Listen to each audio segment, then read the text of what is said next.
Growing Up on a Farm in Kentucky. Stories by Stan Schmidt. Episode 8, Hawk Climb. My older brother Frank liked to go hunting with his friends, the Riggs and some of their friends, and one time they came home and said, "We found a nest of baby chicken hawks back in the cow pasture in a tall tree." I think it was a persimmon tree or a walnut tree, and he thought of the idea of, what if we raised them, trained them, maybe we could have some fun with them. So he didn't want to do it, so he was always full of ideas. He said, "You can have 2 of the hawks if you'll raise them. If you climb up in the tree and get them." And then he had raising the hawks because he didn't want to do it. So he talked me into climbing up this tree, but there were no limbs on it. It was 30 feet before you got to the first limb that went off. And so we took a bunch of about 2-foot boards back there, a hammer and a bunch of big nails. And I would nail these boards onto the tree and climb up.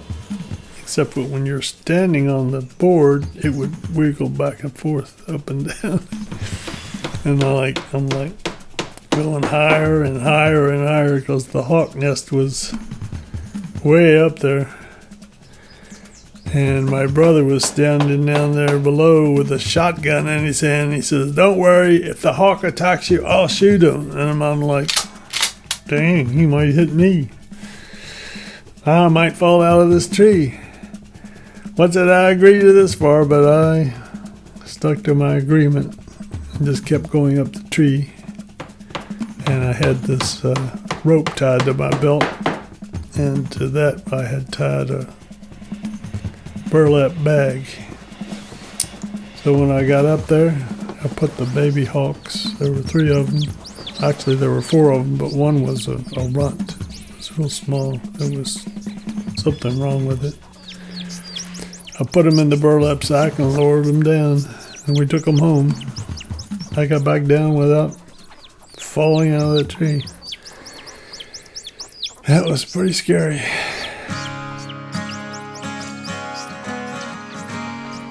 And my brother gives one to his friend to raise.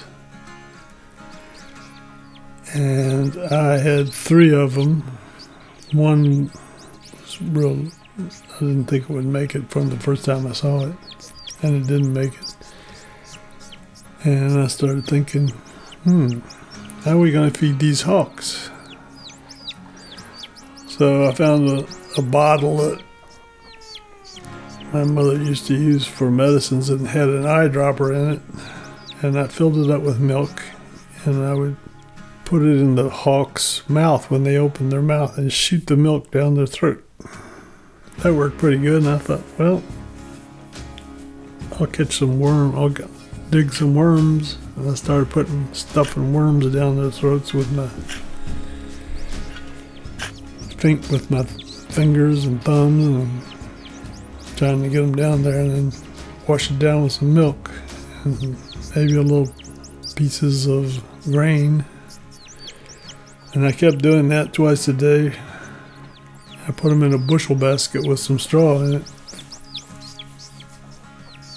And one thing I found out about myself is that I was always dedicated to raising any kind of babies, the baby, the squirrel, the rabbits, and my dad always picked me to raise 200 baby chickens. He didn't trust any of my brothers because when they were real little, they were easy to die. It was easy to mess up things. They could get sick, they could get diseases, they could die, they could starve, they could get too cold. And we had a wood stove in this building that we kept the temperature around 90 degrees when they were first born. And we'd have 200 chickens in there, and I raised those chickens, so I knew how to raise little chickens, and it wasn't much difference raising little hawks. Before you know it, they were starting to get feathers.